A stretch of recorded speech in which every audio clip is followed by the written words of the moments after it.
El criminalista nocturno. El 22 de octubre de 2005 ocurrió algo terrible en la localidad de Ocilla, ubicada en Georgia, Estados Unidos. Una profesora, de tan solo 30 años, desapareció sin dejar rastro. El crimen mantuvo en vilo a los pobladores, que no podían entender cómo algo así había ocurrido en un lugar tan tranquilo y acogedor.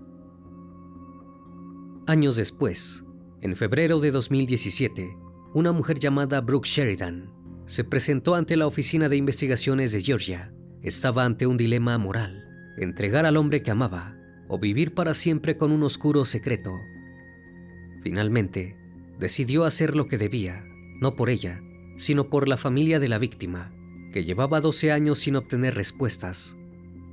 Tan solo unos días después, los agentes fueron hacia un huerto, ubicado en el condado de Ben Hill, para desenterrar los restos óseos pertenecientes a la chica.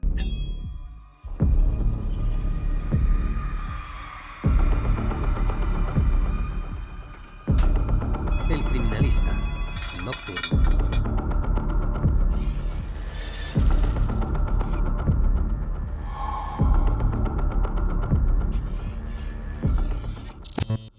Tara Faith Grinstead nació el 14 de noviembre de 1974 en Hawkinsville, un pueblo rural ubicado en el condado de Pulaski, Georgia, Estados Unidos. Hija de Billy y Faith Grinstead y hermana de Annie, tuvo una infancia relativamente alegre, aunque sin muchos recursos económicos. Al entrar en la adultez, Tara comenzó a participar en concursos de belleza. En 1999, cuando tenía 25 años, ganó el título de Miss Tifton y compitió para alcanzar el de Miss Georgia, el cual también consiguió. Gracias al premio de este concurso y a las ganancias que había recaudado por su participación en otros, pudo costearse sus estudios universitarios en la Universidad Media de Georgia. Luego de graduarse, estudió una maestría en educación en la Universidad Estatal de Valdosta, la cual acabó en 2003. Por esa misma época, comenzó a enseñar historia en la escuela secundaria de Ocilla, ubicada en el condado de Irwin, donde también se mudó. Rápidamente logró establecer vínculos tanto con el personal docente como con los alumnos.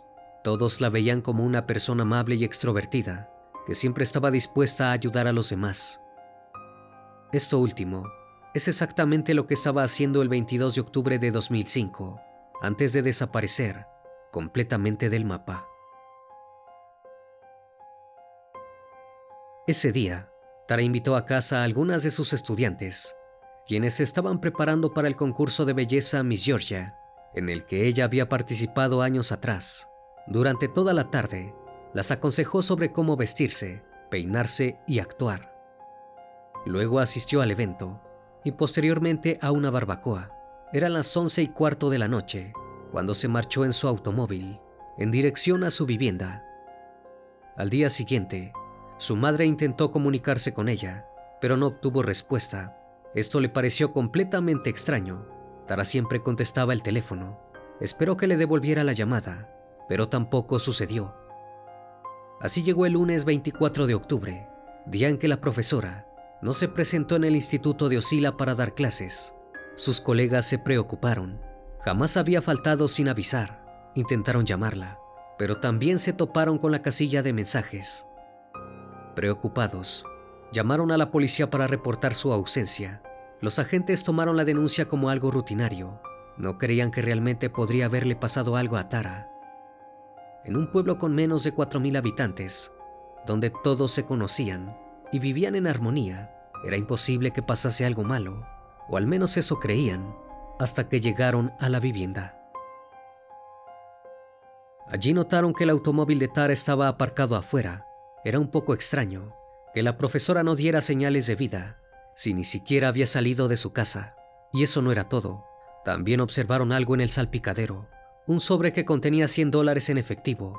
No tenía ningún sentido que alguien medianamente responsable dejara dinero en un lugar tan visible. La situación se enrareció aún más cuando el jefe de la policía, Billy Hancock, llamó a la puerta y no obtuvo respuesta. Sin embargo, logró ingresar sin problemas, ya que la casa no estaba cerrada con llave. Esto lo tomó con más normalidad. Era un vecindario tranquilo y los vecinos solían dejar las puertas abiertas. Dentro de la propiedad, todo parecía estar en orden. No había señales de lucha ni de allanamiento. Hancock recorrió el lugar y se topó con el teléfono celular de Tara, el cual estaba enchufado al cargador. También vio a su perro y su gato, pero no había señales de ella. Finalmente, notó que faltaban dos objetos importantes: el bolso y las llaves de la profesora. Ya más alerta, decidió llamar a la Oficina de Investigación de Georgia, conocida por sus siglas GBI. Al llegar, los agentes pudieron revisar específicamente la habitación de Tara. Allí encontraron un completo desastre: los carteles de todas las chicas que se habían estado preparando para el concurso el sábado y la ropa que la profesora había utilizado para dicho evento continuaban en el suelo. Y encima, había señales de forcejeo.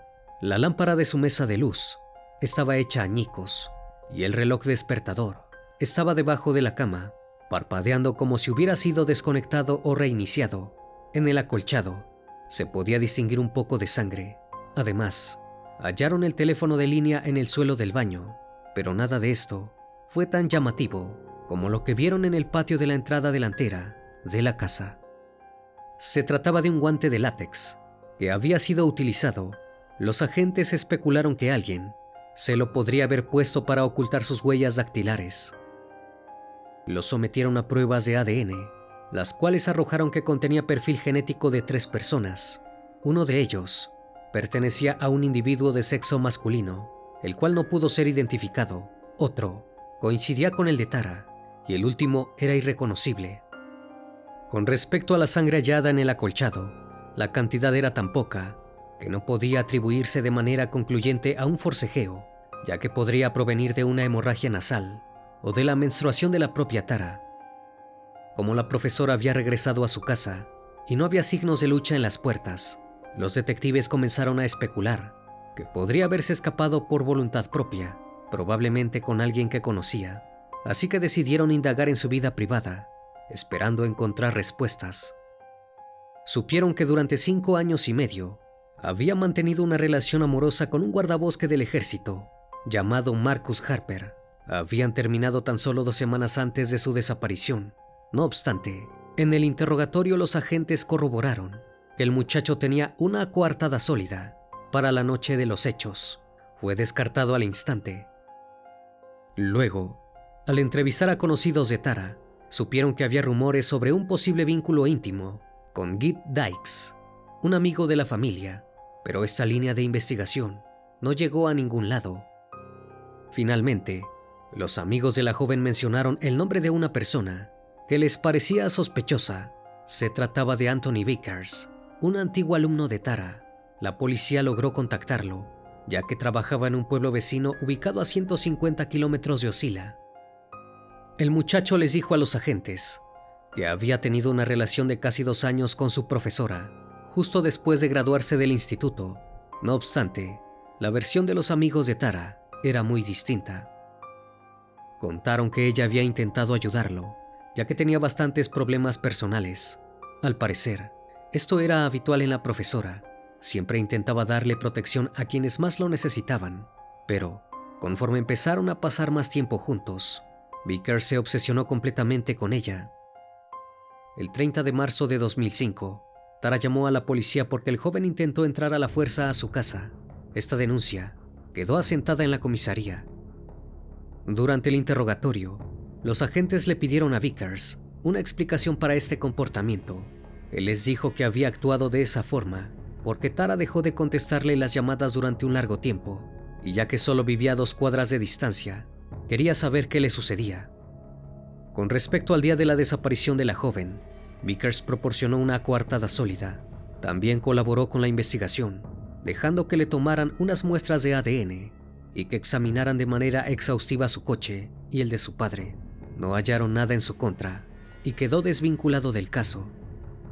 Completamente consternados, los agentes comenzaron a pensar que la ausencia de Tara podría no ser voluntaria.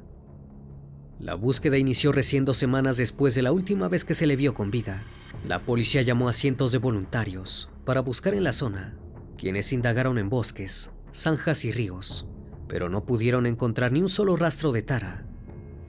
Para ese entonces, todos los vecinos estaban sumamente preocupados, no solo por la desaparición de la joven, sino también porque era evidente que Ocila ya no era un lugar seguro. Y justo durante esa misma época, sucedió algo extraño. Una casa y un coche se prendieron fuego, muy cerca de la vivienda de la profesora. Los lugareños coincidieron casi unánimemente en que el incidente estaba relacionado con la desaparición. Pensaron que tal vez el autor trataba de cubrir sus huellas, pero los agentes no pudieron conectar el incidente con el caso. Con el correr de las semanas, la policía notó que la búsqueda no estaba dando resultados y que tampoco habían recabado nuevas pistas. El caso quedó archivado y sin resolver.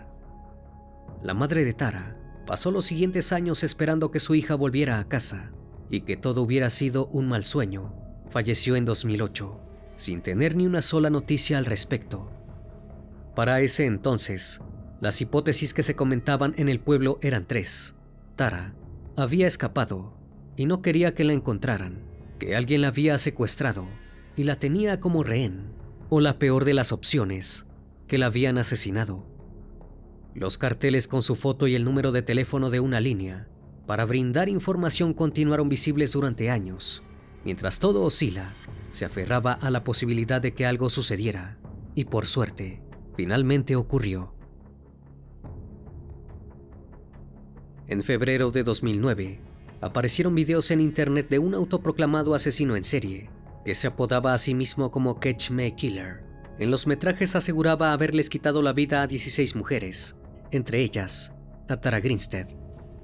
Si bien la cara y la voz del hombre habían sido adulteradas digitalmente, el FBI dio con su verdadera identidad. Se trataba de Andrew Healy, de 27 años.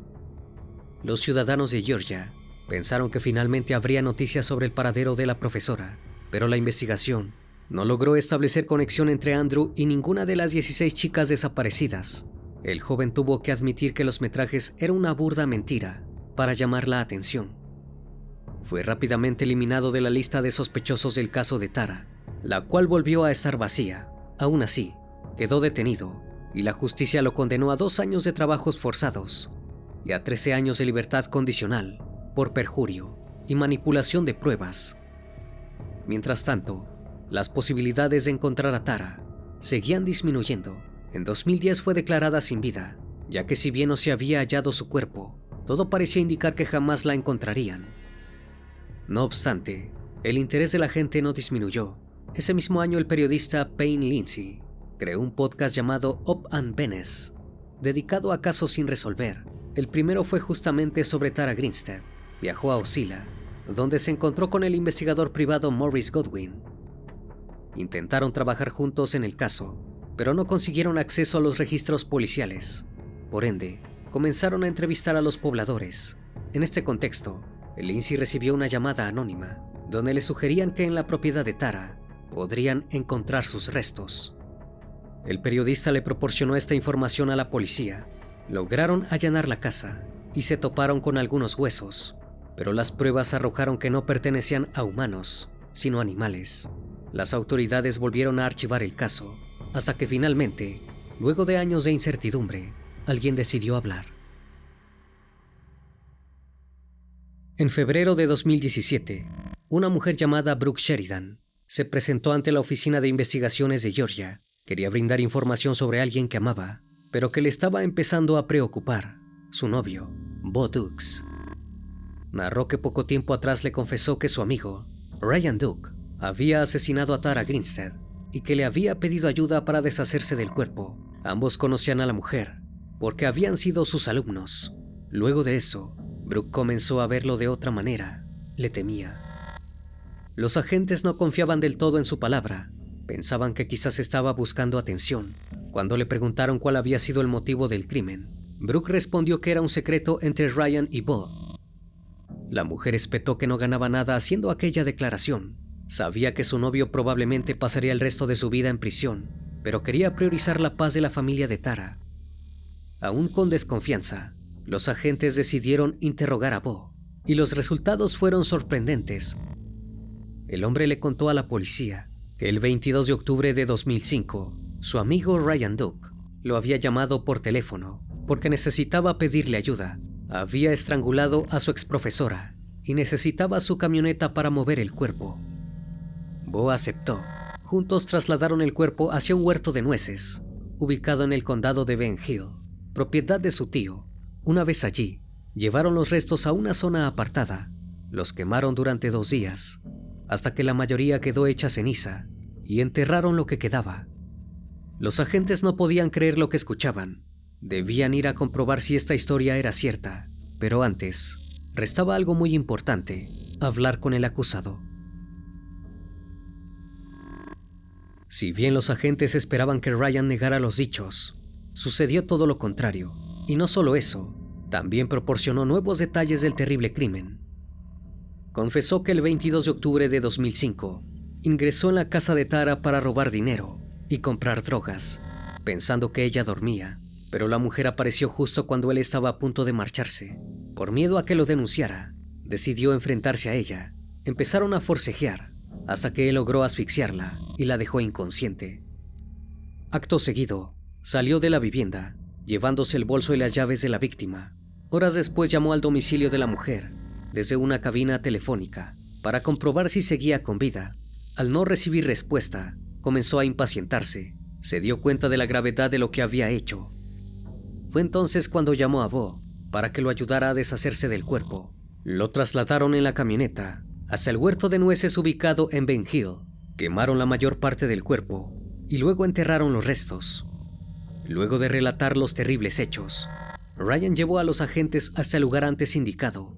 El equipo forense pudo desenterrar tan solo 20 fragmentos de huesos, entre los que se encontraban parte del cráneo, dedos y dientes. Si bien los análisis arrojaron que los restos pertenecían a un adulto, el análisis de ADN no fue concluyente. No obstante, todavía quedaba una prueba que podría comprobar que Ryan estuvo implicado en la desaparición de Tara. El perfil genético del hombre fue comparado con el extraído del guante de látex hallado en la vivienda de la profesora más de 10 años atrás. Increíblemente, ambas muestras coincidieron. Ya no había dudas. Era el asesino. Los 2 jóvenes implicados en el crimen fueron arrestados. Ryan fue acusado por el asesinato de Tara, mientras que el cargo contra Bo fue por intentar ocultar el deceso. Los allegados de la víctima recibieron la noticia con mucho dolor. Eni comentó extrañada que conocía a la familia de Bo desde hacía años y que jamás se había imaginado que estaba implicado en la desaparición de su hermana. Mientras estaban a la espera del juicio, en agosto de 2017, un gran jurado presentó 3 nuevos cargos contra Bo: 2 por hacer declaraciones falsas y 1 por interferir en la detención de un criminal. Según el condado de Wilcox, el hombre había mentido a un funcionario del FBI que lo interrogó en 2016 sobre la desaparición de Tara. El juicio contra Ryan debía comenzar el 28 de marzo de 2019, pero sus abogados sostuvieron que se le había negado inconstitucionalmente fondos para que expertos pudieran testificar en su nombre. La Corte Suprema de Georgia pidió retrasarlo hasta el 1 de abril. No obstante, tampoco se realizó en esa fecha. La primera audiencia contra Bo fue el 19 de marzo de 2019. Fue condenado por ayudar a trasladar y quemar el cuerpo de Tara Grinstead, por mentir a la Oficina de Investigaciones de Georgia en el condado de Wilcox y obstaculizar el arresto de Ryan Duke. Lo sentenciaron a 25 años de prisión. Durante la lectura del veredicto, el hombre le dio la espalda al juez para ofrecerle, entre lágrimas, una disculpa a la familia de Tara. Lo siento mucho. Su largo sufrimiento ha sido inimaginable. Mis acciones fueron cobardes, insensibles y crueles. Estaba más interesado en la autocompasión que en hacer lo correcto para Tara y para ustedes. Si bien Bo nunca fue acusado por homicidio, hubo alguien que lo señaló como el verdadero culpable, el mismísimo Ryan Duke. Su juicio comenzó después de muchas idas y vueltas, el 9 de mayo de 2022. En aquella instancia, Ryan no solo acusó a su amigo de asesinato, sino que también se declaró inocente. Al subir al estrado, insistió en que la confesión que había hecho en 2017 era completamente falsa. Según esta nueva versión de los hechos, en 2005, Había comenzado a pasar mucho tiempo junto a Bo y se habían mudado juntos a una casa rodante. Durante la madrugada del 22 de octubre de ese año, Bo lo despertó y le dijo que había asesinado a Tara. Acto seguido, le mostró el bolso y la billetera de la profesora con su licencia de conducir. Luego ambos incineraron y escondieron el cuerpo en el huerto de nueces ubicado en Ben Hill. Poco después del crimen, Ryan se enlistó en el ejército y perdió contacto con su amigo. Con respecto a su declaración inicial, dijo que había mentido porque Bo ya había asesinado a una persona y tenía miedo de lo que le pudiese hacer a él. Esto no fue el único argumento de su defensa. Ashley Merchant, una de sus abogadas, le dijo al jurado que su cliente había sido obligado a confesar mientras estaba bajo la influencia de las drogas. Por ende, no se podía confiar en lo que declaró a los investigadores. Esto fue confirmado por el psicólogo, que había estado a cargo de la evaluación de Ryan en 2019. Merchant también planteó dudas en las pruebas de ADN del guante de látex. Habló sobre el tercer perfil genético, que nunca pudo ser identificado. Para ella, era posible que este perteneciera a Bo, pero los investigadores no habían indagado lo suficiente. También recalcó que en la vivienda no habían encontrado ADN de Ryan. Por su parte, los agentes de la FBI le dijeron al jurado que el acusado conocía detalles claves sobre el caso, que nunca se habían revelado al público. A pesar de todas las pruebas en su contra, el 20 de mayo de 2022, Ryan fue declarado no culpable de asesinato, agresión agravada y robo, pero sí culpable de ocultar un fallecimiento. 3 días después, recibió la sentencia máxima de 10 años de prisión. La familia de Tara quedó completamente abatida por el veredicto. No podían creer que después de tantos años, el caso hubiera quedado nuevamente en la nada. Parecía que jamás se obtendría justicia. El fiscal del distrito del condado de Irwin, Bryce Johnson, dijo a los medios de comunicación: "Ha sido una pesadilla de 17 años para ellos. Sé que están decepcionados con el veredicto como nosotros. Sentimos que la evidencia en este caso era abrumadora". Sin embargo, la pelea no había terminado. Ryan y Bo fueron acusados por cargos relacionados con la quema del cuerpo de Tara en el condado de Ben Hill. El 14 de julio de 2023, ambos hombres volvieron a la corte. Ryan enfrentó 6 cargos por ocultar el cuerpo de otra persona, obstaculizar la detención o el castigo de un criminal, 2 cargos de ocultación de hechos y 2 cargos de manipulación de pruebas. Bo enfrentó 4 cargos similares en una acusación separada. Los abogados de Ryan argumentaron que estos nuevos cargos debían desestimarse, ya que habían superado el plazo de prescripción de 4 años, desde que se cometió el delito hasta la acusación, más el tiempo adicional añadido durante la pandemia del COVID-19. Si bien la causa se ha abierto en 2017, luego de las declaraciones de ambos, la defensa expresó que el FBI recibió su primer aviso sobre los 2 ex mejores amigos en noviembre de 2005, semanas después de la desaparición de Tara. Al parecer, Graham Lott, un amigo común de ambos, le dijo a la policía local que había escuchado a Ryan y Bo decir que habían ultimado a Tara Grinstead y quemado su cuerpo mientras estaban de fiesta en el huerto de nueces de la familia de Bo. El empleador de Lott, Andrew Andy Palk, fue llamado como testigo durante la audiencia, validando la historia.